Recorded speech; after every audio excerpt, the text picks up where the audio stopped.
कैसा लगा? क्या लग रहा है कि गांव में भी अब शिक्षा मिल रहा है उस तरह का जो शहरों में पहले मिला करता था? नहीं, शिक्षा बहुत बहुत ज़्यादा हमको मानेंगे। टैलेंट आप बच्चों में कह लीजिए तो बहुत टैलेंट है,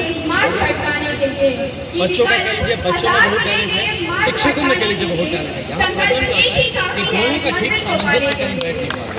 शायद ये है कि जो एजुकेशन स्कूल कॉलेजेस हैं कहीं ना कहीं हम आई बिलीव कि उसमें थोड़ा सा और हमें इम्प्रूवमेंट अगर आ जाता है, उसके जो पढ़ाने का तरीका या जो ओवरऑल सिचुएशन जो मैंने देखा है कि बच्चे 3 साल में ग्रेजुएट भी नहीं हो रहे हैं, तो ये सब चीज़ें थोड़ी तकलीफ रहती है। वैसे कोचिंग इंस्टीट्यूट से आके इस चीज़ को जो गैप है इसको भरने की कोशिश करें। तो ये मैं ज़रूर बिल्कुल हमेशा कहूँगा कि जो बच्चे हैं उनमें कोई प्रतिभा की कमी नहीं है, जो टीचर है one of the best teachers हैं, बस इनको सही प्लेटफॉर्म मिलना चाहिए, सही गाइडेंस मिलना चाहिए और बिहार इस ये भी देखा जा रहा है कि आजकल गांव से लड़कियां टॉप कर रही है। जैसे नम्रता गांव की रहने वाली है, इसी का आपको टॉप की है, एक इसी इंस्टीट्यूट की बच्ची जो मैथ में 100 में 100 लाई है। बहुत सारे लोग ये कहते हैं कि मैथ तो मेरे सर से ऊपर बाउंसर जैसा चल जाता है, समझ में नहीं आता है। तो यहाँ पर बच्चियों के लिए क्या होना चाहिए? हर साल की भांति इस साल भी साहबों के साथ जगह पर मैथमेटिक्स कोचिंग सेंटर के प्रांगण में सोच में है तो आप तो पिछड़े हुए हैं, आप अपने बच्चों को भी पिछाड़ रहे हैं। और अगर आप अपने बच्चे के लिए नहीं सोच सकते हैं तो किसी के लिए पिछड़ा नहीं कर सकते। ये एक चीज़ है, कल ही मैं बताऊँ, मैं एक सिमरी आकर शाम को गया था, एक भाई साहब ने पुत्री जन्म हुआ, उसके लिए इतना बड़ा इन्होंने एक आयोजन किया था, देख के मन गदगद हो गया। जो हमारी बेटियों में जो बात है, लड़कियों में क्या है कि अच्छा ना, भगवान देखिए, आप मूर्तियों में देखिए 10 हाथ बनाए हैं दुर्गा के।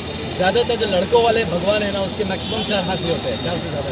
इसका मतलब ये कि लड़कियों को भगवान ने ही मल्टीटास्किंग रोल में पैदा किया है, वो एक साथ बहुत कुछ कर सकते हैं। उनको थोड़ा फोकस, थोड़ा सपोर्ट अगर मिल जाता है और उनको एक्नॉलेजमेंट मिल जाए उनके टैलेंट का, वो मतलब दुनिया हिला सकते हो, कुछ भी कर सकते हो। और ये मैं यहाँ पे होते हुए देखूँ, लड़कों में क्या है, फोकस की कमी हो जाती है, वहाँ पे गाइडेंस की कमी, मैं मानता हूँ समाज वाले अभिभावकों की गाइडेंस की कमी है, हम जैसे लोगों की कमी है जो अपने भाइयों को गाइड नहीं कर पाते। लड़कों में भी टैलेंट की कमी नहीं है, लेकिन फोकस की कमी इसलिए वो हाई एनर्जी में रहते हैं, क्योंकि एनर्जी इतनी ज़्यादा है कि आप इधर नहीं लगाएं तो कहीं और निकल जाएंगे।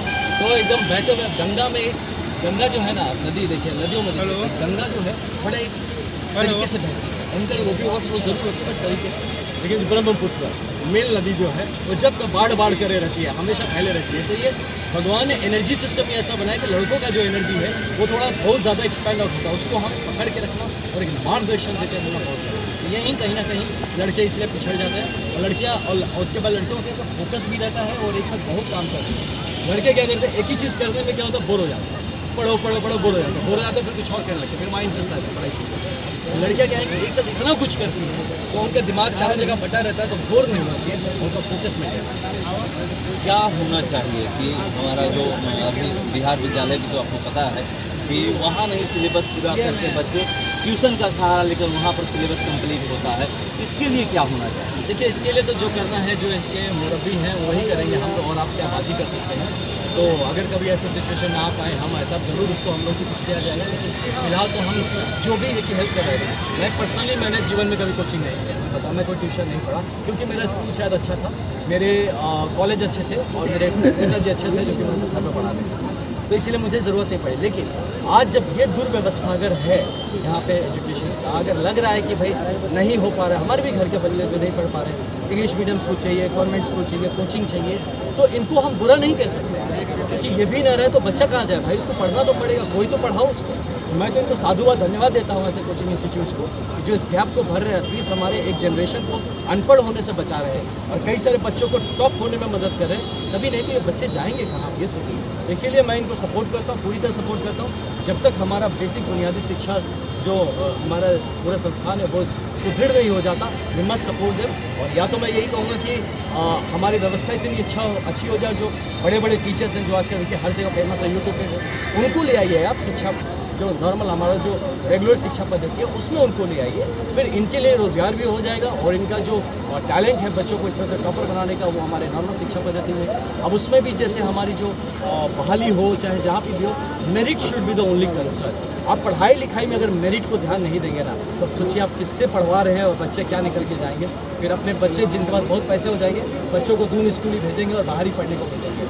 मतलब ये दुर्भाग्य है कि आपके पास इतने पैसे होने के बावजूद आप अपने बच्चे को अपने पास रख नहीं पाते, बच्चे को दूर भेजना पड़ता है। राम जी को वनवास भेज के दशरथ जी का डेथ हो गया, आप पैसे बहुत कमा लिए, लेकिन हमारा बच्चा तो अमेरिका पढ़ेला, अरे अमेरिका का तहरा लगे नहीं खेलो तारा बच्चा, ये दुख के बाद भाई यार तारा पैसा पूरा काम किया जो अपने बच्चे को अपने पास नहीं रख पाए आप। तो ऐसे पैसों को, ऐसे लोगों को जिसके पास ताकत है, पैसा है, ग्राउंड पे लगाइए, अपने आसपास अच्छा स्कूल रेडी करिए, हॉस्पिटल रेडी करिए, ऐसा सिचुएशन तैयार करिए कि मतलब आज जो आप कोचिंग की हम बात कर रहे हैं कि कोचिंग इंस्टीट्यूट्स आके इस गैप को भर रहे हैं, तो आज बाहर के जो क्या बोलते हैं एजुकेशनल इंस्टीट्यूट्स आप दिल्ली भेज रहे हैं, बॉम्बे भेज रहे हैं, बैंगलोर भेज रहे हैं, लंदन भेज रहे हैं, ज़रूरत नहीं पड़ेगा आपको, आपके घर में इतना अच्छा स्कूल होगा, व्यवस्था होगा कि आप यहाँ पे पढ़ा पाएंगे। तो I believe it is high time कि बिहार के एजुकेशन इंस्टीट्यूशन को और एजुकेशन आज पर से तो एजुकेशन के ऊपर बहुत ज़्यादा प्राइमरी फोकस एजुकेशन पे करने की ज़रूरत है। एक आखिरी सवाल, आपने खुद बोले कि हमारे पेरेंट्स हमारे ऊपर ध्यान दे देते हैं, गाँव की हम लोग बात करें तो गाँव के पेरेंट्स ध्यान नहीं देते हैं, बहुत ऐसे गरीब मजदूर होते हैं या जो भी दिहाड़ी मजदूरी करके अपने बच्चे को किसी तरह पढ़ाते हैं, उनसे क्या कहिएगा कि अपने बच्चों पर किस तरह से और कितना देर ध्यान देना चाहिए? हम बोलेंगे आपको हर बेटा, हर गार्जियन का एक ही जिम्मेदारी है, वो अपने बाप होने का, माँ होने का कर्ज पहले अदा करें। बच्चों पे ध्यान दीजिए, दुनिया का छोड़िए कि फलाना कौन क्या कर रहा है, ये दुनिया में क्या हो रहा है, अपने बच्चे पे ध्यान दीजिए। वो अगर आप नहीं कर पाते तो आप as a parent, as a guardian utter failure है, और बच्चे का नहीं पता क्या होगा, आप ज़रूर समाज में बोझ हैं। अगर आप अपने बच्चे को सही रास्ता, बच्चे के लिए नहीं सोच पा रहे, अगर अपने बच्चे के लिए कुछ नहीं कर पा रहे, तो आप समाज के बोझ बन गए, दुनिया का ज्ञान लेकर लाभ। दूरियाँ भी बढ़ती जा रही है रिश्तों में, ये बढ़ेगी ना, क्योंकि आपका ध्यान ही कहीं और है, बकैती कर रहे हैं दुनिया में जाके, बच्चा पढ़ नहीं रहा है उस पर ध्यान नहीं है, बच्चा क्या कर रहा है उस पर ध्यान नहीं है, आप इधर उधर का 50 दुनिया का बकैती में बिजी है। तो ये सब चीज़ों पे ध्यान देने की ज़रूरत है। मुझे लगता है कि अगर वो पेरेंट को अपना जिम्मेदारी लेना चाहिए, अगर कल को बोले हमारा लड़का हम लगे देखिए मेरा बच्चा मेरे को नहीं देख रहा, क्यों नहीं देख रहा, आप ही फेल, ये आपकी गलती है। मैं नहीं कहता कि बूढ़े लोग जो तकलीफ में हैं, मैं पर्सनली चाहता हूँ मदद करने, लेकिन कहीं ना कहीं उनको इस दोष का भागीदार बनना पड़ेगा कि आपने बच्चे का पालन पोषण में, बच्चे को जब संस्कार देना था, पढ़ाई लिखाई करना था, कहीं ना कहीं आपकी चूक रही है कि बच्चा आज आपके लिए खड़ा नहीं हो सकता। तो चलिए, सर से बात हमने किया और यहाँ पर आकर के ये कह रहे हैं कि मैं इंस्पायर करने आया था, मैं खुद इंस्पायर हो गया यहाँ के बच्चों से। तो आप लोग पहले शिक्षा पे ध्यान दीजिए, जो भी लोग हैं कहें कि अपने आसपास वैसा माहौल बनाइए कि यहीं पर शिक्षा मिल जाए, बाहर शिक्षा लेने किसी को ना जाना पड़े। फिलहाल स्टोर में इतना ही, बने रहिए। आज निकलते बाबू, फिर आएंगे हम।